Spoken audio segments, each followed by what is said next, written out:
Around AD 320, in northern India, a new power began to rise.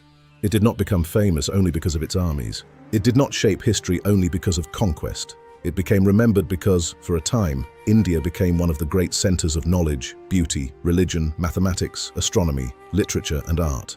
This was the Gupta Empire, and many historians would later call this period the Golden Age of ancient India. During this age, Indian thinkers studied the stars.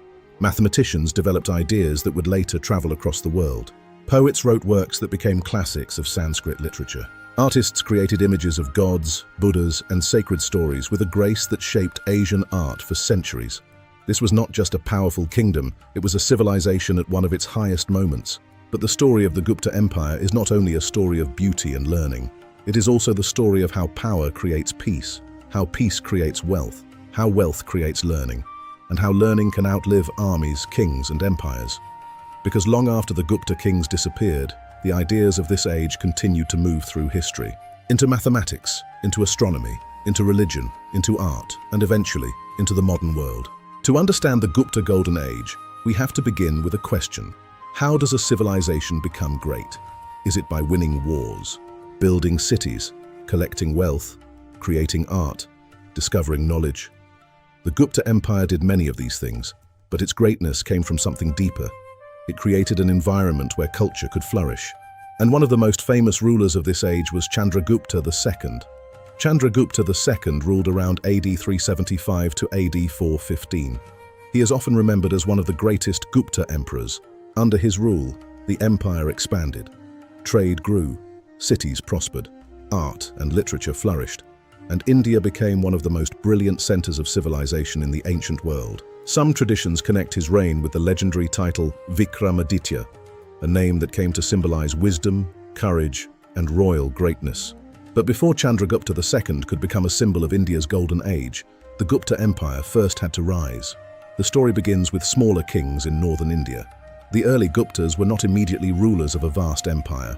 They began as regional powers. But over time, through alliances, conquest, diplomacy, and strong leadership, they grew into one of the most important dynasties in Indian history.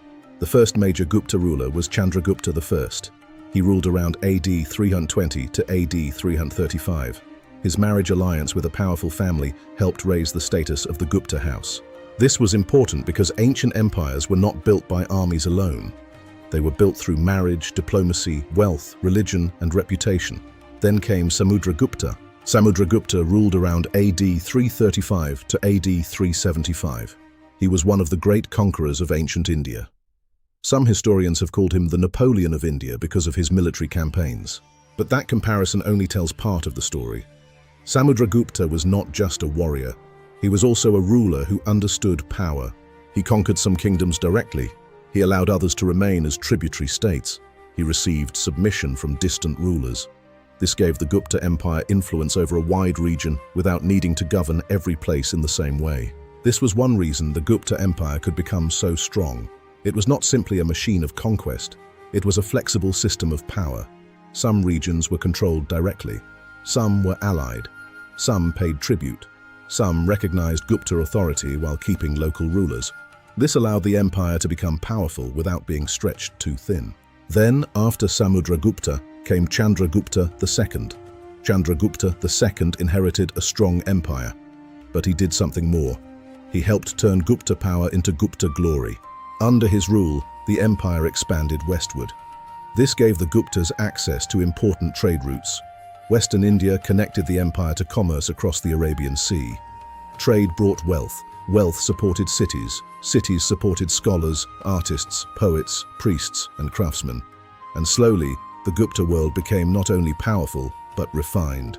When we talk about a golden age, we should not imagine that everyone lived in perfect happiness. No ancient civilization was perfect. There were social divisions. There were inequalities. There were political struggles. But compared with many chaotic periods, the Gupta age created enough stability for culture and learning to grow in extraordinary ways.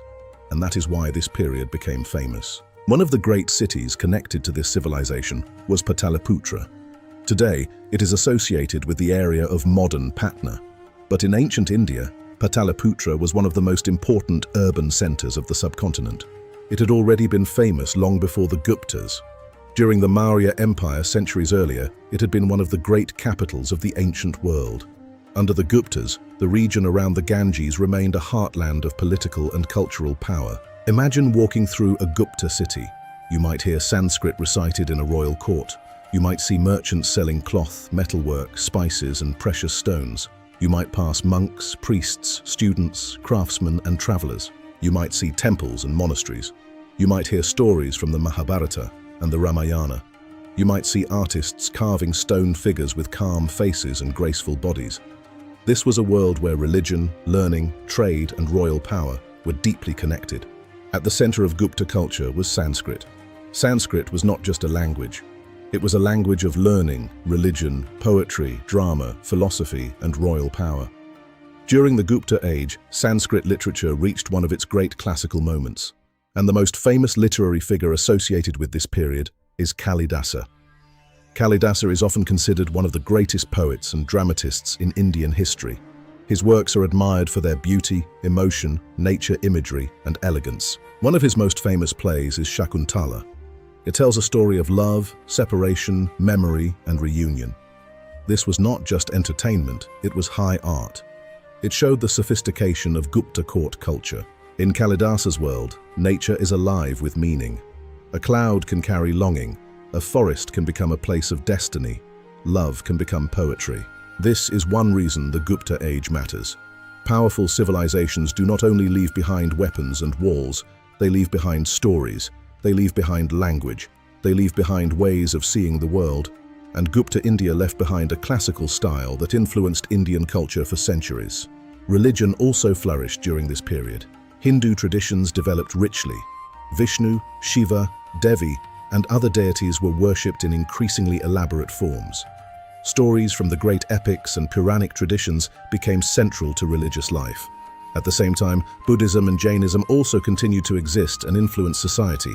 The Gupta rulers are often associated with Hindu traditions, especially devotion to Vishnu. But their world was not spiritually simple. India was a land of many paths: ritual, devotion, meditation, philosophy, temple worship, monastic learning. All of these existed together in complex ways. One of the most visible legacies of the Gupta period is art. Gupta art is often described as graceful, balanced, and spiritual.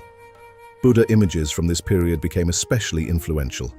The face is calm, the body is balanced, the expression is peaceful. This style influenced Buddhist art far beyond India. Through trade routes and religious networks, Indian artistic ideas traveled into Central Asia, China, Southeast Asia, and beyond. This is one of the great themes of ancient India. Its influence often traveled not only by conquest, but by ideas, religious ideas, mathematical ideas, artistic styles, stories, texts, symbols. India did not need to rule the world to shape the world. But perhaps the most world-changing achievements of ancient India came in mathematics and astronomy, and the Gupta period stands near the center of this story. One of the greatest figures of this age was Aryabhata.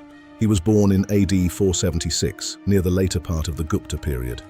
Aryabhata was a mathematician and astronomer. He wrote the Aryabhatiya, a major work of Indian science. He studied planetary motion, eclipses, arithmetic, algebra, and trigonometry. He gave an approximation of pi. He understood that eclipses had natural explanations. He suggested that the apparent movement of the stars could be explained by the rotation of the Earth. Think about that. In an ancient world where many people explained the sky through myth alone, Aryabhata used mathematics. He looked at the heavens and searched for order. This does not mean that ancient science was the same as modern science. It was not. But it does mean that Gupta India was home to serious mathematical and astronomical thinking. These thinkers were not simply guessing. They were calculating, observing, comparing, building systems. They were trying to understand the universe through number. And this is where the Indian contribution becomes world historical. The Indian number system, including the place value system and the use of zero, would eventually transform mathematics. The story of zero developed over time. It was not created by one person in one moment. But Indian mathematicians made zero into something far more powerful than an empty space. They helped turn it into a number with rules. Later, this knowledge moved through the Islamic world. Then it entered Europe. and eventually it became part of the foundation of modern mathematics, science, engineering, finance, and computing. Every time we use a calculator, a computer, a phone, a bank account, a scientific formula, or a line of code, we are living inside a world made possible by ancient mathematical breakthroughs. And India's role in that story is enormous. The Gupta Age was one of the important periods when this culture of mathematics and astronomy flourished. This is why the Gupta Empire deserves to be remembered alongside the great civilizations of the ancient world. When Egypt built monuments, it shaped architecture and kingship. When Greece developed philosophy and science, it shaped the intellectual tradition of the Mediterranean. When Rome built roads, laws, and empire, it shaped Europe and beyond. And when Gupta India flourished, it helped shape literature, religion, mathematics, art, and astronomy across Asia and eventually the world. But no golden age lasts forever. This is another reason the story is powerful. The Gupta Empire rose because of strong leadership, wealth, military success, and cultural confidence. But over time, pressures grew. Later, Gupta rulers faced internal weakness. Regional powers became stronger. Invasions and conflicts placed pressure on the empire. Trade patterns shifted. The system that had supported Gupta greatness began to weaken. By around AD 550, the Gupta Empire had declined. The empire did not disappear in one dramatic day.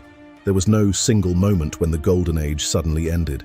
Instead, like many great civilizations, it weakened gradually. Power became divided. The center could no longer hold everything together.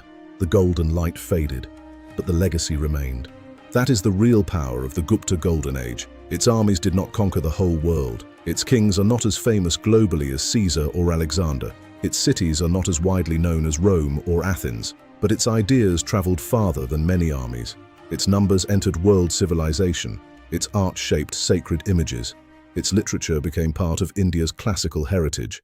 Its religious culture influenced millions. Its astronomy showed how ancient scholars used mathematics to understand the sky. So when we ask why the Gupta Empire matters, the answer is not simply that it was powerful. The answer is that it represents one of the great moments when human civilization became more sophisticated, more artistic, more mathematical, more philosophical, more connected. The Gupta Age shows us that a civilization's greatness is not only measured by how much land it controls, it is measured by what it gives to the future. Chandragupta II may have ruled an empire, but the greatest achievement of the Gupta Age was larger than one king. It was the world that his age helped create, a world where courts supported poets, where scholars studied the heavens, where artists carved the divine into stone, where numbers became tools for understanding reality, where India stood as one of the great centers of ancient civilization. Around AD 320 to AD 550, India entered one of the most brilliant periods in its history.